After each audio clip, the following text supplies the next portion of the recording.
Oke, kita masuk di materi terakhir, masalah penyelesaian sengketa internasional. Ini nanti banyak juga mata kuliah lain yang membahas sama, jadi saya membahas secara umumnya. Karena ada nanti mata kuliah hukum arbitrase, hukum hak atas kekayaan intelektual, itu membahas juga hukum-hukum internasional. Bidang kajiannya beda-beda. Kalau hukum arbitrase lebih kepada perjanjian-perjanjian internasional, haki lebih kepada hak-hak kekayaan intelektual.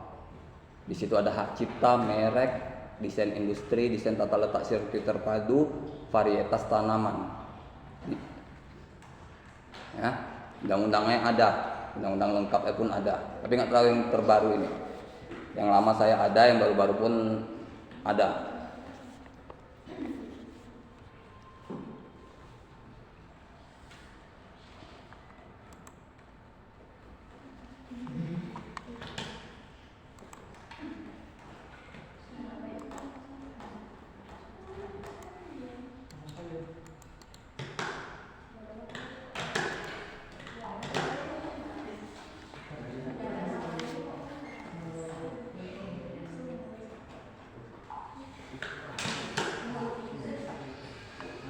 Jadi di era globalisasi ini kita dihadapkan dengan dunia tanpa batas.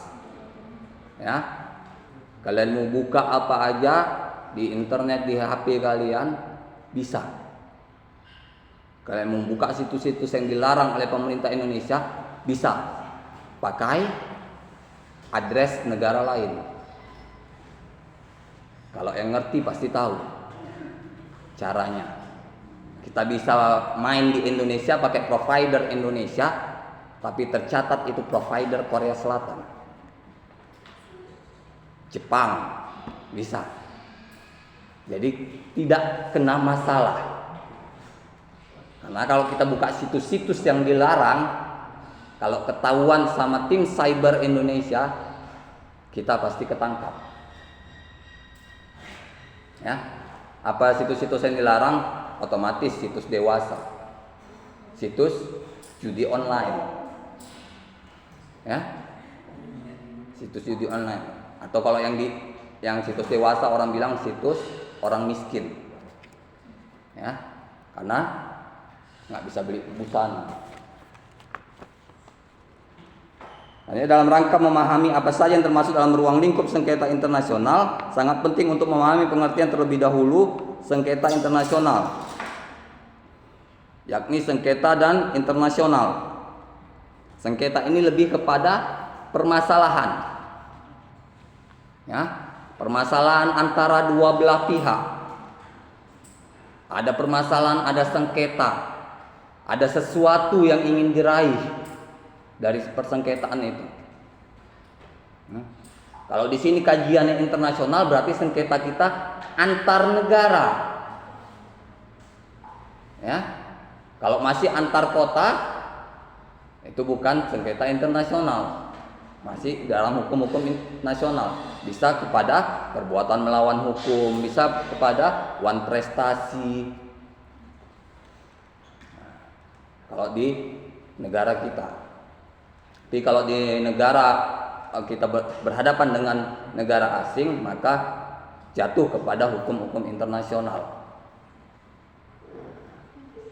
Makanya kalau selalu yang minggu-minggu sebelumnya saya bilang, kalau kalian ingin melakukan misalnya jualan atau berdagang di situs-situs internasional, maka kalian harus tahu sebab akibatnya.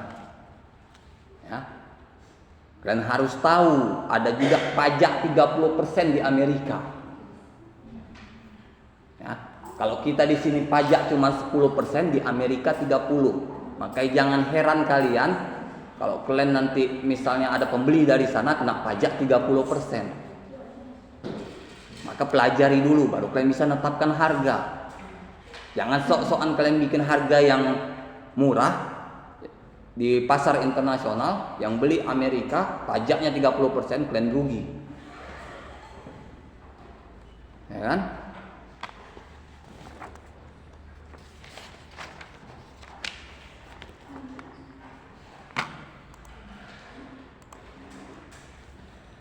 Elemen dari suatu sengketa terdiri dari ketidakpastian, ketidaksepakatan haruslah spesifik. Dari ketidaksepakatan itu harus memiliki materi pokok yang cukup jelas.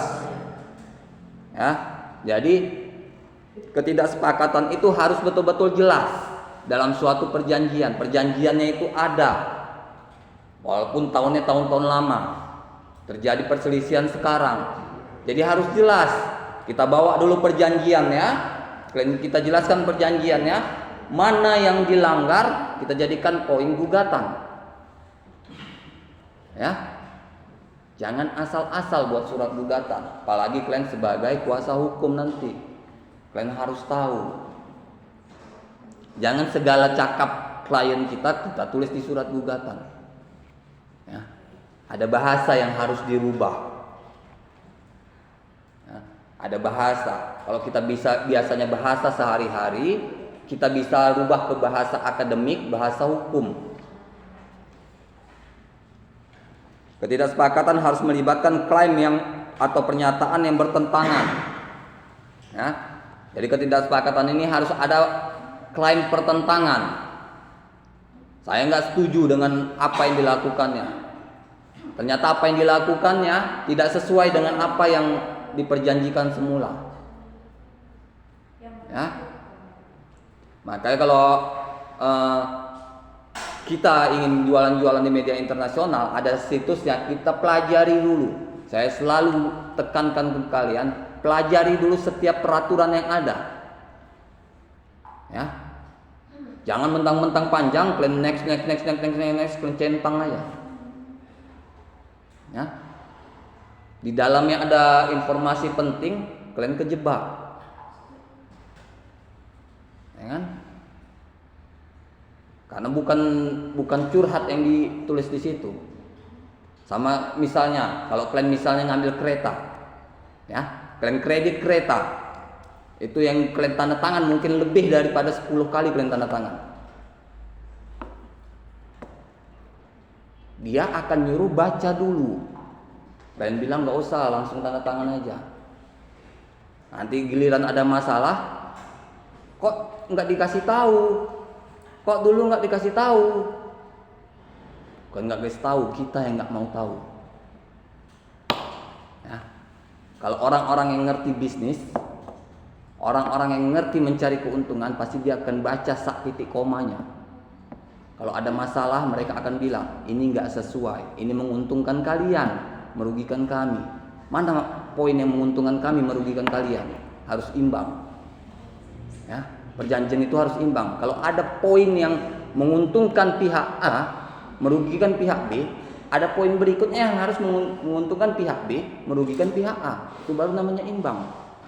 Jangan yang A terus untung, kalian yang naikkan capek-capek, kalian rugi.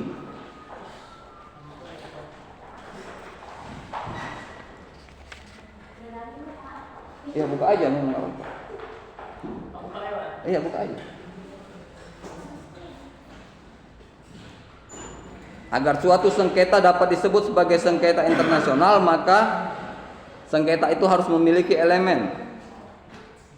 Jika ketidaksepakatan melibatkan pemerintah, institusi, orang hukum, atau perusahaan, atau individu pribadi, ya.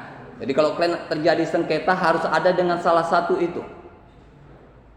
Jangan kalian sengketakan aturan mereka. Ya. Kita nggak ada hak untuk mengomentari aturan negara lain. Ya, kita hanya orangnya, institusinya. Aturannya biar itu negara mereka. Kalaupun terjadi ketidakseimbangan, terjadi kecurangan, maka terhadap negara mereka, maka masyarakat mereka lah yang menuntut, bukan kita. Ya? Terjadi di berbagai belahan dunia yang berbeda. Nah, jadi kajian hukum internasional ini bukan antar kota, tapi antar negara. Dan melakukan perjanjian antar negara. Perjanjian antar negara bukan hanya dilakukan oleh pemerintah, bahkan masyarakat Indonesia sudah banyak yang melakukan perjanjian internasional. Contohnya apa? Yang masyarakat pengusaha di Jawa yang ngirim barangnya ke Eropa dan Amerika.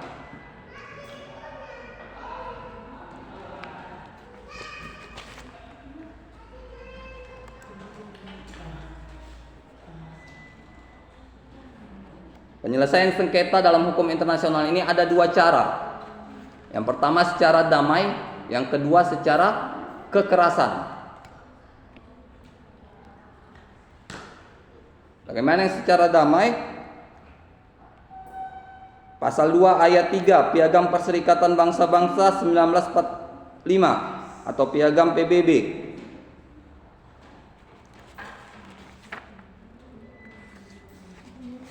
Yang menjelaskan bahwa pada dasarnya adalah landasan dari penyelesaian sengketa secara damai.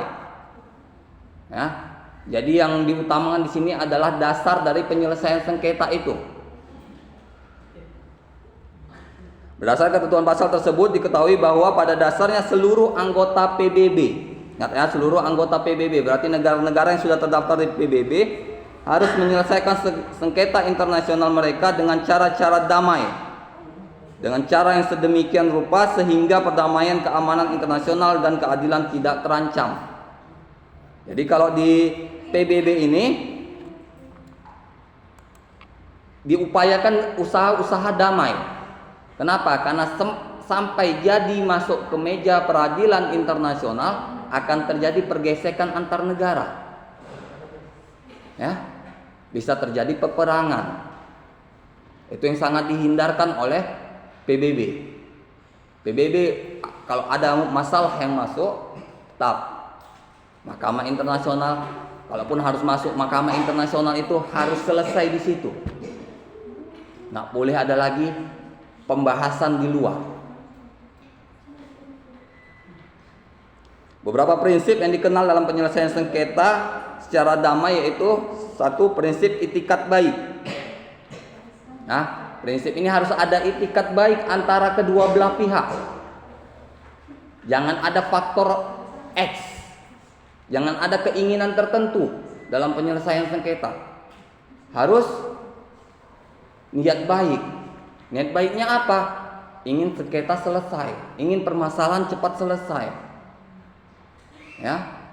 Kalau permasalahan tidak selesai, maka akan terjadi ketidakstabilan politik dalam negeri masing-masing. Yang kedua, prinsip larangan penggunaan kekerasan dalam penyelesaian sengketa. Jadi penyelesaian sengketa di sini tidak dibenarkan melakukan tindakan kekerasan. Lebih kepada mediasi, pertemuan, jalur damai. Ya, konsolidasi. Harus dipertemukan antara kedua belah pihak. Ya. Jadi di sini dilarang penyelesaian sengketa secara kekerasan. Karena kalau udah kekerasan akan terjadi pergesekan yang luar biasa. Seperti Rusia dan Ukraina saling tuduh. Ada prinsip kebebasan memilih cara-cara penyelesaian sengketa. Ya, ini juga sudah berlaku di hukum nasional kita, juga di hukum internasional juga diberlakukan. Kalau kita dalam sengketa perjanjian, ya, tidak semua sengketa ya, sengketa perjanjian. Kita bisa menyelesaikannya tidak di pengadilan negeri, tapi di peradilan arbitrase. Kenapa orang memilih arbitrase? Karena waktu yang relatif lebih cepat. Ya. Jadi kalau di peradilan umum, pengadilan negeri itu mungkin dalam satu penyelesaian sengketa perdata ya, itu memakan waktu 1 sampai 2 tahun. Tapi kalau di arbitrase, mau tidak mau majelis arbitrase yang sudah dipilih harus menyelesaikan sengketa selama 6 bulan. Wajib selesai. Selesai nggak selesai harus sudah ada putusan di 6 bulan itu. Makanya kalau majelis arbitrase yang menjadi majelisnya itu adalah orang-orang yang berkompeten, yang memang mengerti di bidangnya. Itu pun ditunjuk oleh para pihak. Ya, ditunjuk oleh para pihak siapa yang jadi hakim, siapa yang jadi apanya, hakim anggotanya. Tapi memang orang-orang yang berkompeten. Siapa mereka? Bukan hakim. Bukan hakim yang terdaftar di negara kita. Misalnya sengketa kalian tentang perbankan, kalian panggil Direktur Bank Indonesia menjadi hakimnya, bisa. Ya, karena mereka yang ngerti. Jadi di arbitrase ini supaya sengketa cepat selesai, yang menjadi hakim adalah mereka yang mengerti permasalahan, bukan mengerti hukum. Jadi hakim 3, yang 1 ditunjuk negara, itu yang ngerti hukumnya. Yang 2 ditunjuk oleh masing-masing pihak. Prinsip kebebasan memilih hukum yang diterapkan dalam pokok sengketa. Jadi kalau di hukum internasional ini kita bebas memilih hukum yang ingin diterapkan terhadap sengketa kita. Ya, tapi dengan kesepakatan para pihak. Nggak bisa hanya satu orang aja. Misalnya kalian punya perjanjian sengketa dengan orang di Australia, kalian bilang pakai hukum Indonesia, nggak bisa. Dia harus setuju pakai hukum Indonesia dulu. Ya, kalau kalian berkeras kalian hukum Indonesia, dia bisa berkeras hukum Australia. Harus ada titik tengahnya. Kalau memang sama-sama berkeras, ya pakai hukum netral dari PBB.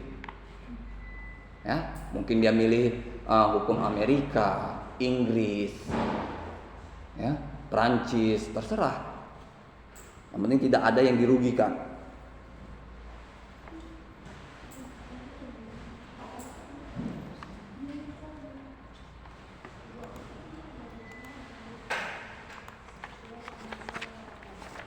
Selanjutnya ada negosiasi. Jadi hukum internasional ini ada negosiasi. Negosiasi adalah cara paling sederhana dan karenanya banyak dipergunakan dalam proses penyelesaian sengketa internasional. Nah, jadi kalau dalam negosiasi ini, dalam sengketa internasional yang dulu dilakukan oleh Majelis Internasional adalah negosiasi. Jadi dikirim satu orang untuk bertemu dengan pihak penggugat. Setelah ketemu, dicatat apa masalahnya, apa tuntutannya segala macam. Dia berikutnya datang ke pihak yang tergugat. Begitu juga, baru diambil titik tengahnya. Jadi negosiasi. Dia minta ini minta ini. Titik tengahnya di mana? Titik temunya. Yang tidak menguntungkan ini, tidak menguntungkan ini, tapi menguntungkan kedua belah pihak. Ya, kalau merugikan yang merugikan kedua belah pihak. Jadi kalau yang ingin menjadi hakim mediator, ada juga itu pilihan hakim mediator. Jadi mereka yang betul-betul bisa memberikan keadilan. Di mana hakim mediator biasanya paling dekat itu ada di pengadilan agama. Jadi kalau misalnya sengketa di pengadilan agama, cerai atau segala macam, sidang pertama itu hakim menganjurkan mediasi dengan hakim mediator yang ditunjuk oleh pengadilan. Ya, hakim mediator inilah yang nanti ketemu dengan pihak penggugat, apa maunya, ketemu dengan pihak tergugat apa maunya, dipertemukan keduanya, baru berdasarkan ini dijelaskan semuanya. Jadi maunya gimana? Kalau saran saya sih seharusnya seperti ini. Jadi kita hakim mediator memberikan saran, bukan keputusan. Ya, tetap dia memberikan saran-sarannya.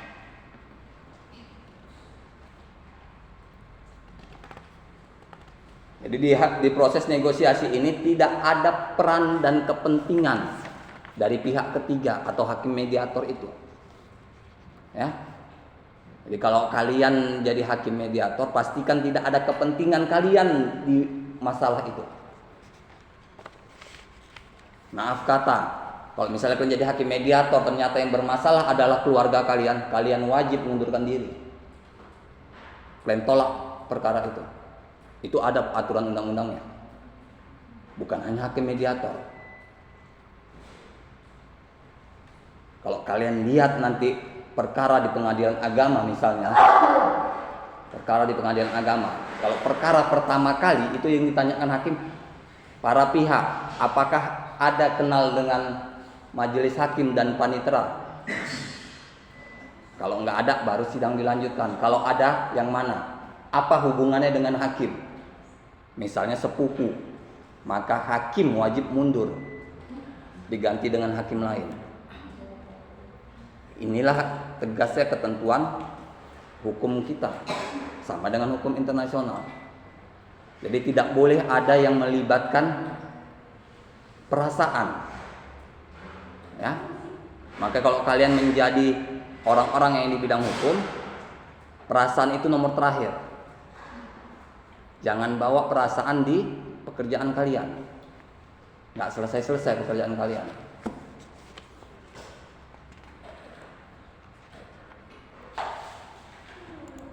Selanjutnya ada pencarian fakta. Jadi setelah tadi dilakukan mediasi, maka hakim mediator juga bisa mencari fakta yang sebenarnya. Ya, dia bisa turun langsung ke negara A, negara B untuk mencari fakta, kebenaran tentang apa yang diutarakan oleh penggugat dan tergugat. Dan dalam pencarian fakta ini, hakim mediator tersebut tidak boleh membilang kepada pihak negara kalau dia berkunjung ke negaranya. Ya, misalnya ke negara Indonesia, dia tidak boleh bikin laporan bahwa dia berkunjung. Atau kalau memang dia sudah dikenal misalnya, maka dia bisa menyuruh orang kepercayaannya untuk menjadi mata-mata terhadap kasusnya itu.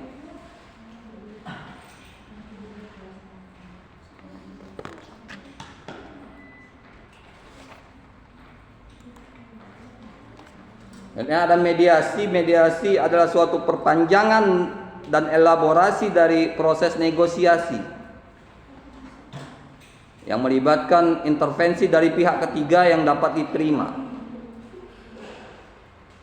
Jadi mediasi ini lebih kepada perdamaian. Jadi kalau di pengadilan agama misalnya ada mediasinya, itu hakim mediatornya ada penekanan terhadap tugasnya agar perkara ini tidak lanjut.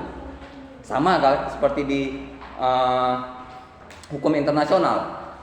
Jadi kalau ada hakim mediator itu, jadi hakim mediator itu mengupayakan bahwa sengketanya itu tidak lanjut. Ya, jadi kerja hakim mediator itu harus meyakinkan para pihak kalau sengketanya selesai sampai sini. Titik tengahnya ini, gimana? Setuju nggak A sama B? Ya, jadi kalau udah setuju, maka nggak ada lagi sengketa selanjutnya di pengadilan. Selanjutnya ada konsiliasi. Memiliki pengertian sebagai suatu proses penyelesaian perselisihan dengan merujuk ke komisi-komisi orang yang tugasnya menjelaskan fakta. Kalau ini lebih kepada kita mencari orang untuk menjelaskan sesuatu yang kita tidak mengerti. Misalnya kita tidak mengerti aturan-peraturan perundang-undangan negara itu, kita cari ahli hukum di situ untuk menjelaskan kepada kita bagaimana aturan di sini tentang masalah ini. Ya? Jangan sok-sok tahu. Memang ada banyak peraturan di internet itu, setiap negara ada. Tapi kan kita nggak langsung paham. Bahkan kita membaca peraturan negara sendiri aja banyak yang nggak paham. Saya udah ajarkan tekniknya kalau mempelajari KUH pidana. Ya, kalian tidak perlu hafal semua bunyi pasalnya. Kalian perlu terapkan teknik saya. Kalian akan ngerti satu buku KUH pidana itu. Nah, itu udah 3 kali saya ulang. Jadi nggak akan saya ulang lagi. Mudah-mudahan dosen kalian nanti yang hukum pidana ada menjelaskan. Selanjutnya ada arbitrasi. Arbitrasi tadi sudah kita jelaskan juga, yaitu penunjukan pihak ketiga untuk bertindak sebagai adjudikator atau pihak yang mengadili dalam suatu sengketa untuk memutuskan penyelesaiannya. Ya, jadi yang ditunjuk itu pihak ketiga. Kita yang nunjuk pihak ketiga, bukan negara. Ya, hakimnya bukan dari negara. Penyelenggaraannya tetap di pengadilan negeri. Ya, hakimnya 3 tetap, salah satu ada dari negara. Kenapa? Karena kalau satu dari penggugat, satu dari tergugat, satu lagi dari siapa? Kan nggak mungkin 2 penggugat, 2 tergugat, 1 penggugat, 1 tergugat.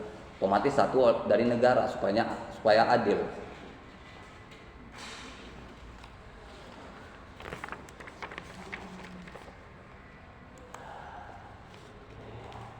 Selanjutnya ada Permanent Court of Arbitration atau PCA, merupakan institusi global pertama untuk mengadili sengketa-sengketa internasional yang didirikan dengan The Convention for the Pacific Settlement of International Dispute 1899. Tahun 1899. Jadi kalau kita cerita hukum seperti yang saya bilang tadi, itu cerita sejarah. 1899, bahkan orang tua kalian pun belum lahir. Ya kan? Bahkan negara Indonesia aja belum lahir. Masa orang tua kalian, negara Indonesia aja belum lahir. 1899. Jadi kantor PCA ini berada di Hague. Arbitrase yang diadakan di bawah naungannya mungkin dilakukan di lokasi yang disepakati oleh para pihak.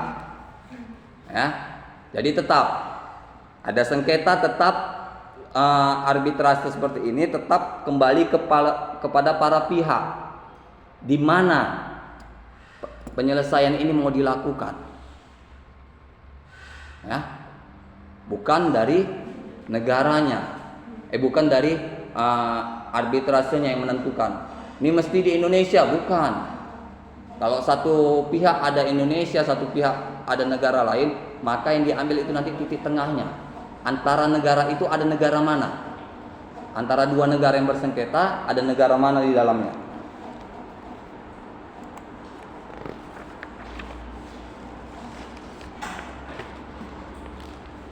Jadi ada penyelesaian sengketa melalui peradilan. Biasanya dilakukan bila mana dengan cara yang semula tadi tidak ada yang berhasil. Ya, jadi cara-cara yang udah saya ungkapkan tadi di muka, kalau tidak berhasil maka kembali kepada peradilan, sistem peradilan. Sistemnya dibagi menjadi 2. Yang pertama pengadilan internasional permanen. Contoh Permanent Court of International of Justice atau PCIJ. International Court of Justice atau yang kita kenal Mahkamah Internasional. International Tribunal for the Law of the Sea. International Criminal Court atau Mahkamah Pidana Internasional. Yang kedua Pengadilan Internasional ad hoc. Contoh International Court Tribunal for Rwanda and International Court Tribunal for Yugoslavia. Mana contohnya? Yang pertama itu ICJ, International Court Justice atau Mahkamah Internasional. Kita lihat pengaturannya di pasal 1 Statuta Mahkamah Internasional, bahwa Mahkamah Internasional didirikan oleh Piagam PBB sebagai organisasi yudisial utama dari PBB. Hanya negara saja yang dapat menjadi para pihak yang membawa sengketa mahkamahnya di Mahkamah Internasional. Ya. Jadi negara yang bisa membawa sengketa ya ke Mahkamah Internasional itu negara-negara yang terdaftar di PBB. Ya. Ada negara yang tidak terdaftar di PBB, ada. Nah, maka kalau itu tidak bisa, seperti misalnya Palestina tidak terdaftar. Makanya ada kejahatan perang di situ tidak bisa dibawa.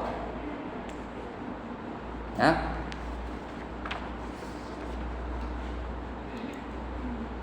Selanjutnya ada ICC, International Criminal Court atau Mahkamah Pidana Internasional. Mahkamah ini merupakan institusi yang berbasis perjanjian internasional sehingga mengikat hanya negara anggotanya saja. Ya. Jadi Mahkamah Pidana Internasional ini hanya mengikat kepada negara-negara anggota PBB, tidak seluruhnya. Seluruhnya itu seluruh negara yang ada di dunia. Karena ada beberapa negara yang tidak terdaftar di PBB.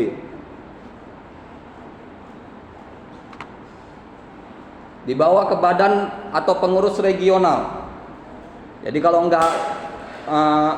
kalau sudah tadi sesuai, maka dibawa ke badan atau pengurus regional, pengurus wilayahnya di negara mana terdekat sengketa itu. Ya. Berdasarkan pasal 52 sampai 54 Piagam PBB, merupakan landasan bagi penyelesaian sengketa dengan cara dibawa ke badan atau pengaturan regional. Regional ini wilayah negara tempat terjadinya sengketa. Berdasarkan tadi kesepakatan para pihak. Ya kan? Jadi nanti badan arbitrase juga menyarankan ini bisa loh dilakukan di sini. Para pihak setuju nggak? Kan? Nggak bisa kita serta-merta langsung menentukan.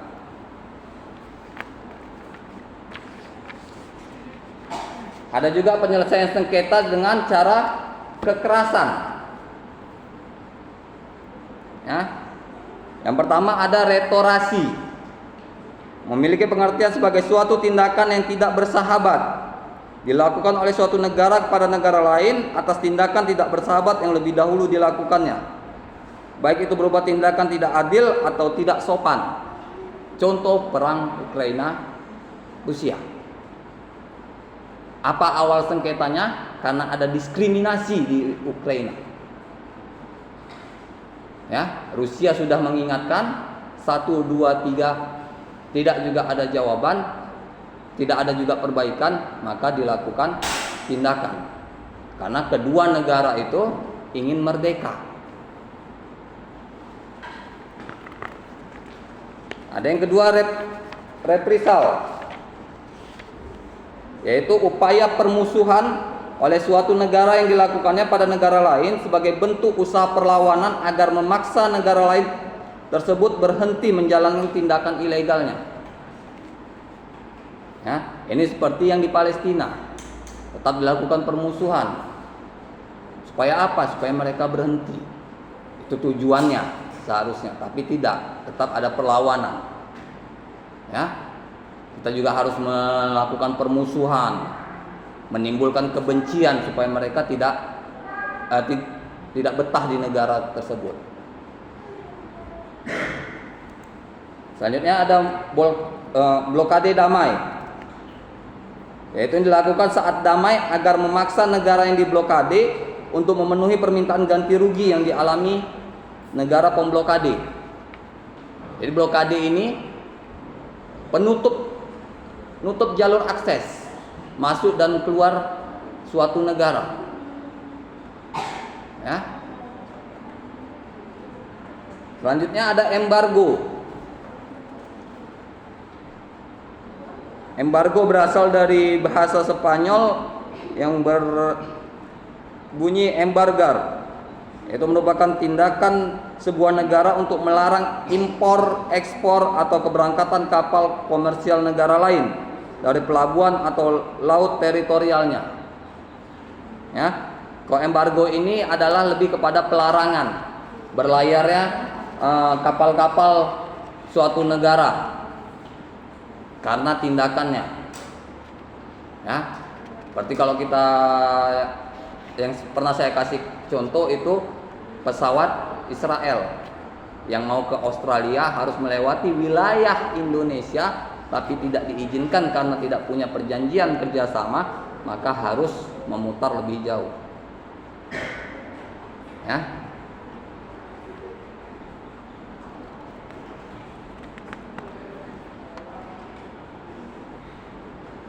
Yang terakhir ada perang.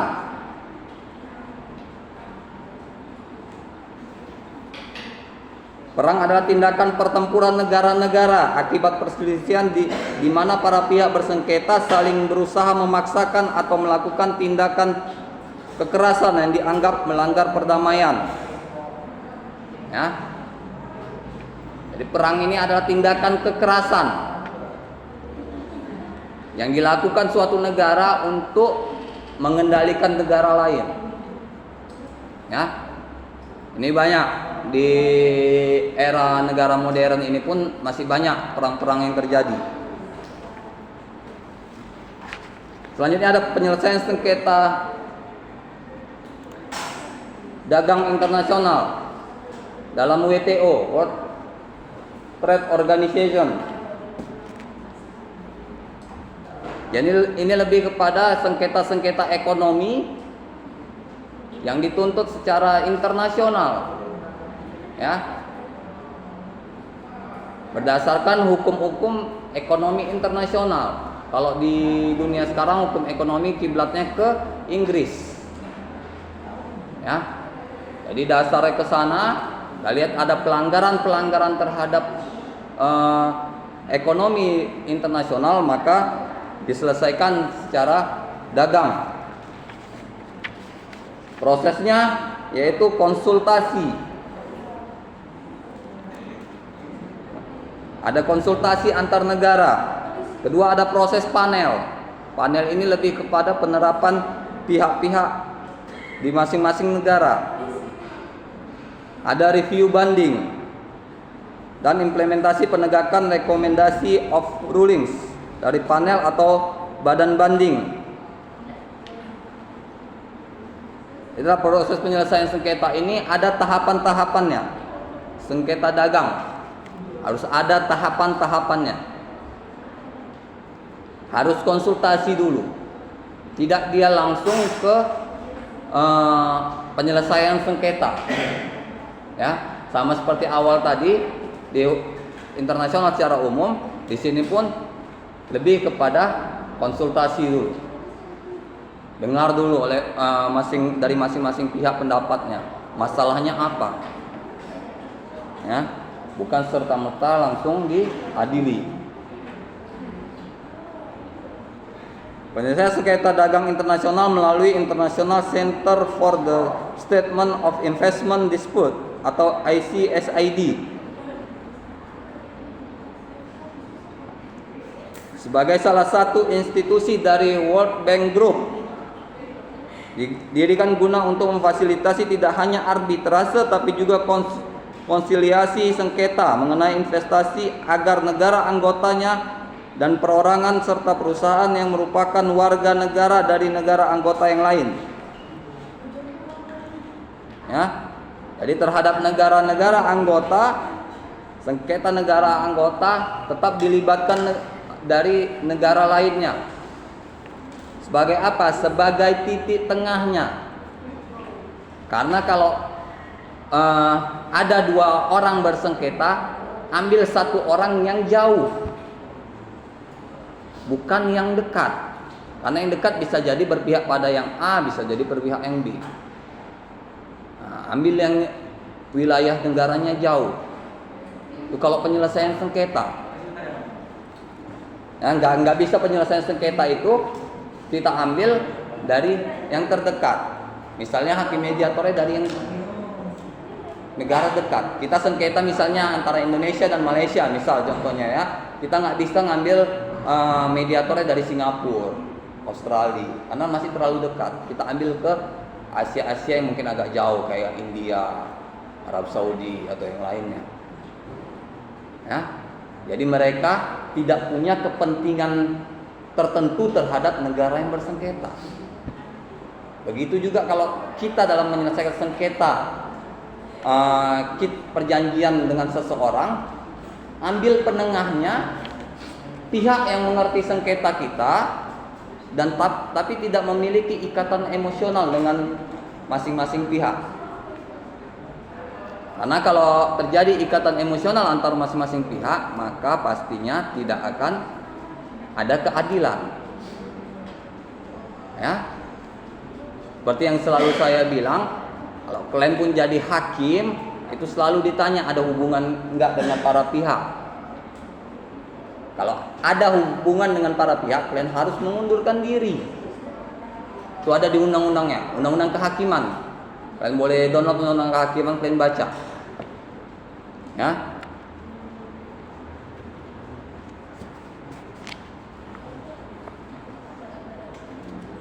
Inilah pertemuan terakhir kita